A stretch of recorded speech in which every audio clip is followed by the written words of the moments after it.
Bienvenidos y bienvenidas al magazine de Biosfera Televisión. Están viendo la cabalgata de Reyes de Arrecife, que ya han terminado las Navidades y evidentemente con los regalos de los Reyes Magos ya ponemos fin a esta fiesta.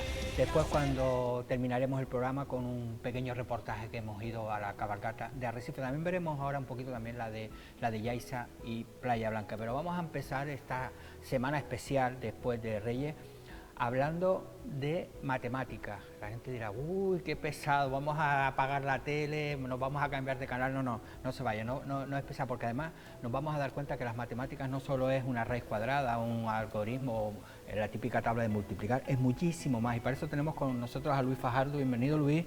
Muchas gracias. Eres profesor de matemáticas, sí, y muchísimas cosas también, hablamos también de música contigo, pero claro, si yo le digo a la gente que vamos a hablar de matemáticas, me dirán, coge el mando y me dice, mira, hasta no vamos. No hablamos, ¿no? Y tú lo que quieres es cambiar esa percepción de que las matemáticas no son para nada aburridas.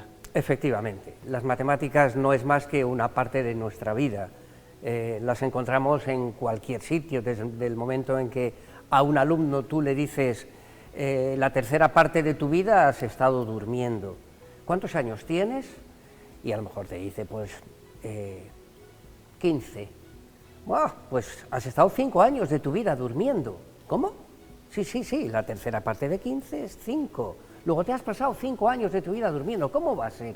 Es decir, nos la encontramos día a día. Aquí ahora mismo tenemos una sala y queremos aprovechar el espacio, pues estamos hablando de metros cuadrados. No quiere decir que haya que ser licenciado en matemáticas, que todo el mundo debe serlo, pero sí es importante saber que las matemáticas están ahí. Sí, los conceptos, ¿no? No hablamos a lo mejor tanto de meterte a hacer, porque es normal, la raíz cuadrada, que ya incluso tenemos calculadoras que dirá la gente, no hace falta tampoco saber. Hombre, ahora que no nos oye nadie, yo confesaría que si yo tuviera que hacer ahora mismo una raíz cuadrada, no lo pasaría muy bien. Claro, pero no estamos hablando de operaciones, estamos Exacto. hablando de lo que es el concepto de las matemáticas, ¿no? Exacto, totalmente, es así, es manejar una serie de conceptos. Por ejemplo, hay una cosa que en el Instituto Tomás Morales de Las Palmas hacíamos mucho, mandar al alumnado que saliera a la calle a buscar matemáticas. Y te decían, pero ¿dónde están las matemáticas? Tengo que salir a buscarlas, ¿dónde?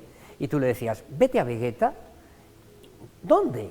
Bien, pues el momento que le decías, mira esa casa, ¿de qué está formada? Ah, ahí las ventanas son rectángulos. Ah, ahí hay un polígono. Es decir, y hasta las tiendas tienen nombres, Desigual, hay tiendas, yo qué sé, raíz cuadrada, que hay una tienda que se llama raíz cuadrada. Es decir, las matemáticas y las calles. Tenemos calles que tienen nombres de matemáticos. Pues las matemáticas nos siguen. Como decía un alumno mío en el instituto, profe, las matemáticas me persiguen. Claro. Lo que pasa es que a lo mejor habría que empezar, es decir, para que los niños no le tuvieran ese, ¿no? Odio no es tampoco la palabra, ¿no? Sino ese rechazo a veces también, pues habría que empezar a enseñarles de otra forma, ¿no? Sí, el problema de enseñar matemáticas es que muchas veces quien la enseña es muy bueno. Y claro, piensa que todos tienen que ser muy buenos, y la realidad no es esa. Yo no fui nunca un fenómeno en matemáticas, más bien lo contrario. Creo que soy de los licenciados en matemáticas, profesores de matemáticas, que siempre las suspendí. ¿Y eso qué quiere decir? Pues que a lo mejor no me la explicaban bien, o yo era muy torpe, pero en el momento en el que empiezas a valorar que están ahí, que las necesitas, que es parte de tu vida, aunque, bueno, una receta. Yo recuerdo cuando estudiábamos proporcionalidad con el alumnado, vamos a hacer una receta, ¿qué porcentaje necesitas de azúcar? ¿Qué porcentaje, cuántos huevos necesito para hacer esta receta? Estamos hablando de proporcionalidad directa.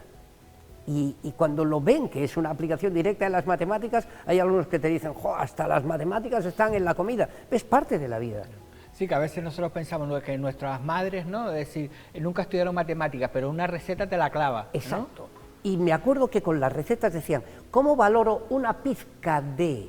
Una pizca, hombre, una pizca no es valorable en el sentido matemático. Y si en vez de hacer eso la hago la receta para el doble de personas, que son 2 pizcas. Pero ciertamente las matemáticas nos asombraríamos de ver hasta dónde nos siguen las matemáticas. Que de hecho te has embarcado en un libro, ¿no? Las matemáticas hoy y sus aplicaciones en la vida cotidiana. Cuéntanos un poco cómo surge esa iniciativa. Esa idea surge porque hay una red social que se llama QPH, ¿Qué problema hay?, formada por profesorado de universidad y profesorado de instituto, y un buen día me piden pues que haga un trabajo de investigación sobre matemáticas. Consistía en audios de 10 minutos. Como podcast, ¿no? Efectivamente, bien. Y entonces, claro, yo dije, ¿qué puedo aportar yo aquí? Hay gente mucho mejor que yo. ¿Por qué no se lo preguntan a ellos? No, venga, tú que te gusta investigar, que eres... Yo soy de por sí muy curioso, siempre me ha gustado saber el porqué de las cosas. Bien, pues, el primero pues, fue explicar mi vida a través de las matemáticas, y luego pues empecé las matemáticas y la geografía, las matemáticas y el arte, las matemáticas y el mundo, las matemáticas y las matemáticas y... Y en el libro van a salir 111 capítulos, que son los 111 primeros audios. 111 es un número muy bonito, es un número primo, es un capicúa, y para la gente de lengua, de literatura, la gente de letras, es un palíndromo. Un palíndromo es una frase que se lee igual desde adelante que desde atrás. La famosa frase que de pequeño nos decían, dábale arroz a la zorra el abad. Si tú esa frase la lees por detrás, te dice también, dábale arroz a la zorra el abad. Es decir, en esos 111 capítulos pues va parte de mi vida, porque hablo de mí y hablo de las matemáticas que me he ido encontrando. Sí, porque estaba mirando por aquí, de verdad que algo así como las matemáticas en la guerra. Sí, es curioso, las matemáticas en la guerra. Los aviones, por ejemplo, los aviones en la Primera Guerra Mundial, no había laboratorios donde experimentar si un avión... y el primer problema que se encuentran es que la ametralladora en la Primera Guerra Mundial del avión, iban puestos atrás el ametrallador y el timón, lo que es la parte del timón del avión, era muy peligroso porque si ametrallabas en 360 grados, te cargabas. Bueno, pues eso pasó. ¿Y qué ocurrió? Que eran los propios matemáticos los que tenían que pilotar el avión para ver si había resistencia, si este ala flojea, si la hélice... Es decir, eran ellos mismos, los matemáticos, los que tenían que pilotar los aviones. Y sobre todo, claro, ahí se perdieron muchas vidas.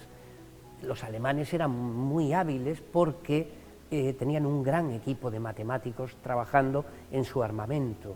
Más tarde, pues los aliados se dieron cuenta de que había que hacer lo mismo, y es un tema realmente interesante. Claro, por ejemplo, en la antigüedad, los griegos, toda esa, la filosofía, para los gobernantes tenían que ser buenos matemáticos, es decir, que se les enseñaba todo eso también, claro. Oratoria, y también había, no sé si se llamaba exactamente matemática, pero que entraba dentro de una formación. Claro, la geometría, por ejemplo, ¿qué quiere decir geometría? Geometría es medir la tierra. ¿Quién es quien, llamémosle el primero, que saca ese concepto? Es muy difícil el primero. Los egipcios, cuando era la subida del Nilo y anegaba todo de agua, había que volver a medir la tierra, había que hacer una geometría, medir la tierra para cada propietario supiera qué parte de tierra tenía, cuáles eran los metros cuadrados que tenías tú, los que tenía yo, es decir, y bueno, ya si vemos los primeros que manejan el teorema de Pitágoras, pues pudieron ser los chinos, pero en las pirámides de Egipto es curioso ver de qué manera tan perfecta trazan esas inclinaciones, consiguen esas inclinaciones y las alineaciones de los centros, de los vértices de cada pirámide, que están perfectamente alineados en línea recta. ¿Cómo conseguían eso?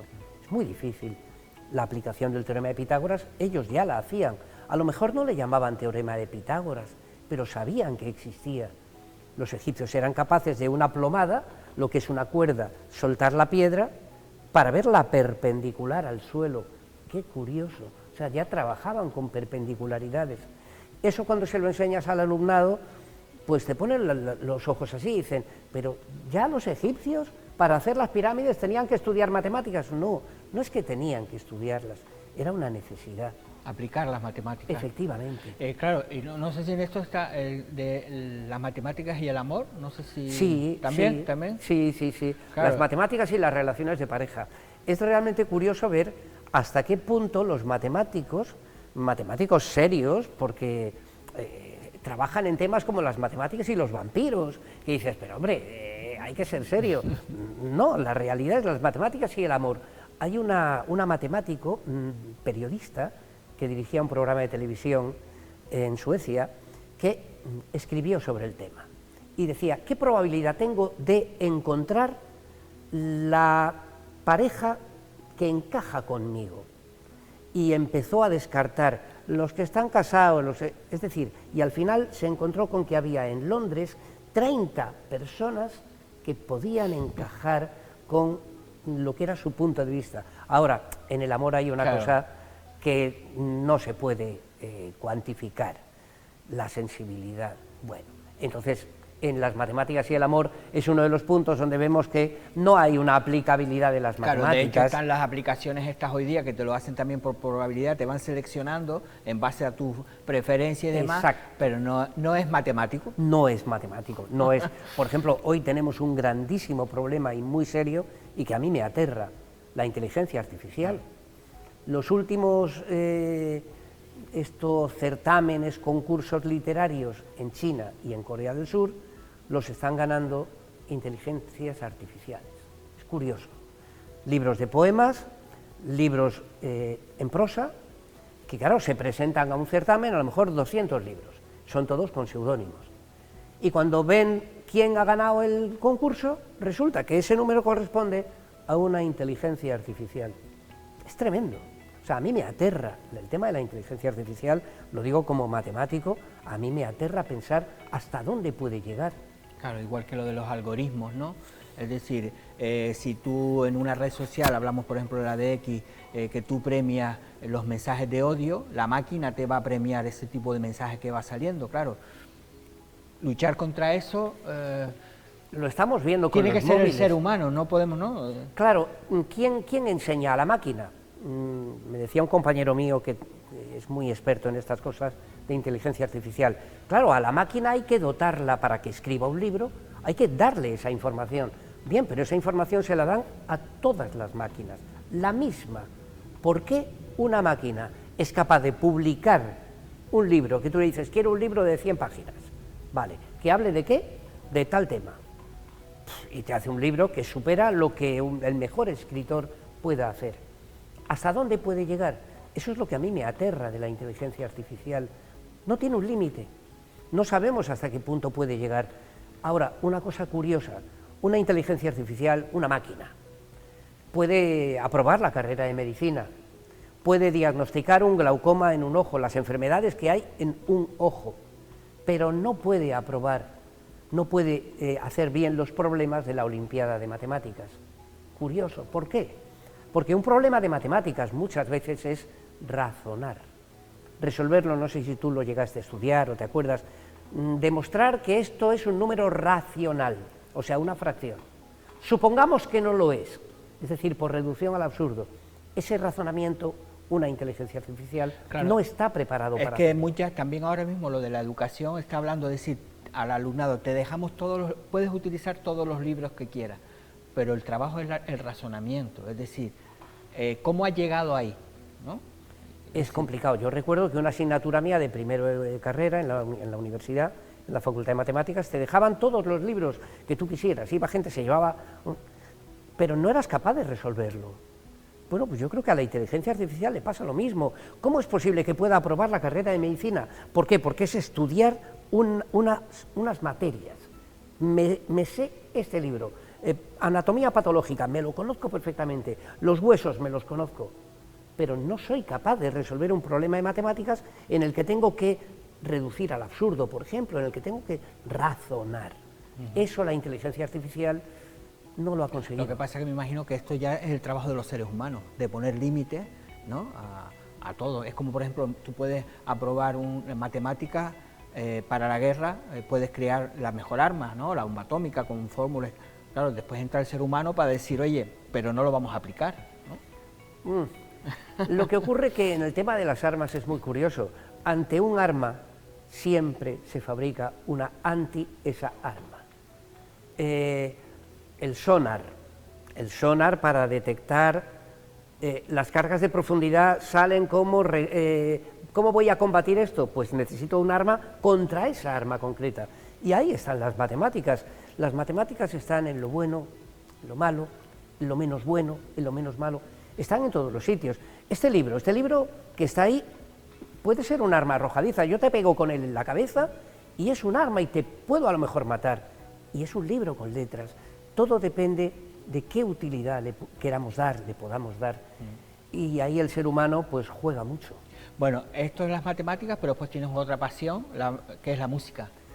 Sí, de siempre. Yo soy un matemático un poco extraño porque siempre me gustó la literatura, la historia, la lengua. De hecho, en Granada, mi familia es de Granada, a mí me llamaban el niño del libro, porque siempre iba con un libro.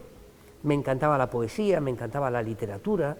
Pero tienes un apellido Fajardo muy de Lanzarote. Sí, no soy familia de los Fajardo de Lanzarote, aunque sí le he dado clase a un hijo de Luis Fajardo Espínola, sí, le di clase, ¿no? a Nicolás, le di clase en el Cabrera Pinto de la Laguna, un buen chaval, y fue alumno mío y un sobrino suyo también, pero sí soy familia de los Fajardo de Tenerife, Julio Fajardo, que llevó la bodega de Julián, sí es familia mía, un gran escritor, y bueno, siempre me ha gustado a mí las letras. Me decanté por las matemáticas, y eso que era muy malo, pero la vida te lleva por caminos, bueno...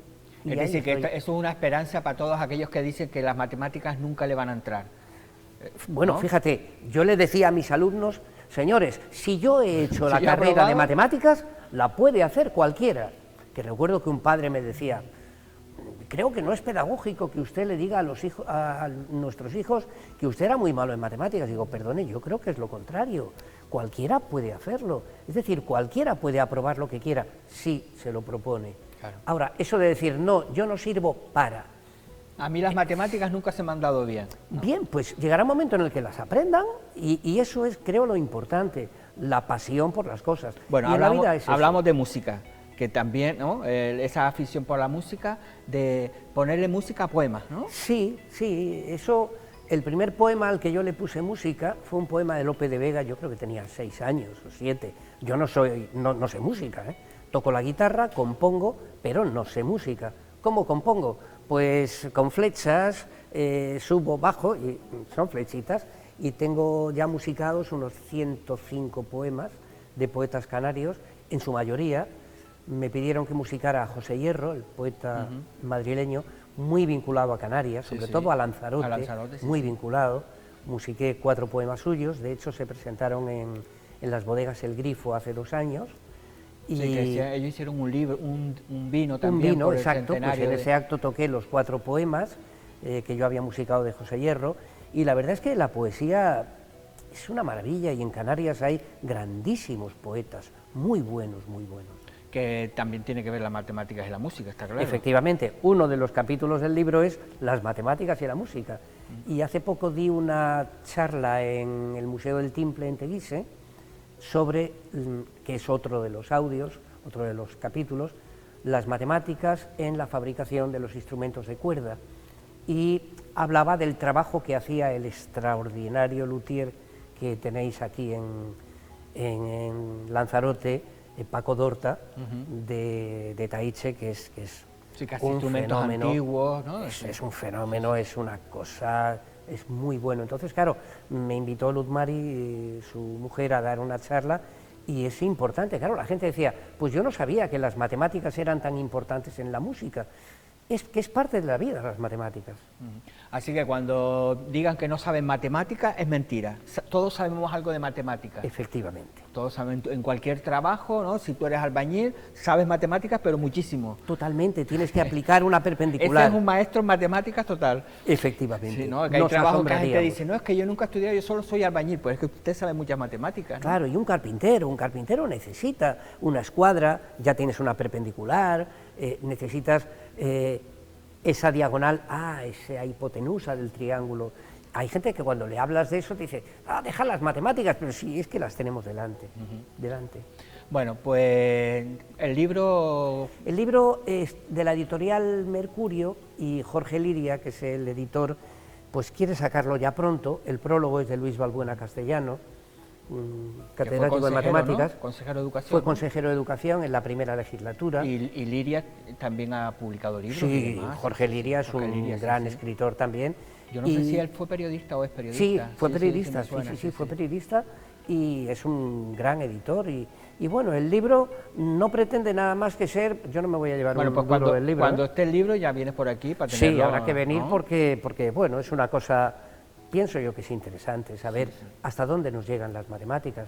Bueno, en la moda, en la danza es curioso porque una directora, una coreógrafa, escribió un libro sobre qué utilizaba ella para hacer las coreografías. Claro. Bueno, pues utilizaba figuras geométricas. Sí, no, es que está claro, es que las matemáticas al final las vamos a tener que querer, aunque no queramos. Efectivamente, ¿no? Cuando los alumnos me decían, ¿pero para qué sirven? Digo, bueno, primero para que nosotros, los profesores de matemáticas, vivamos, y después porque vosotros las necesitáis. Claro, y a la hora de hacer un problema ya no lo haces igual, ¿no? Ya cuando ya tú crees que ya hay que tiene un sentido, ¿no? Hacer esa fórmula, claro, y al final, ¿no? Dices, claro, cuando van viendo ellos lo de las recetas que decíamos antes, la proporcionalidad, todas las recetas se las encuentra uno en los libros, yo que sé, para 6 personas, pero ¿qué pasa si somos 8?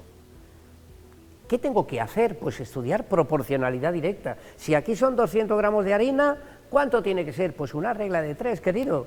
Las reglas de 3, otra vez, la proporcionalidad directa. Claro. Ahí estamos. Bueno, Luis, muchas gracias por venir, ya estaremos en contacto con... La próxima vez tienes que traer entonces la guitarra. Hecho. La próxima vez ya cuando el libro ya hacemos ya también un poco con la guitarra. Como les decía, el domingo por la tarde hubo muchísimas cabalgatas. Vamos a ver un pequeño resumen de la de Yaiza y continuamos.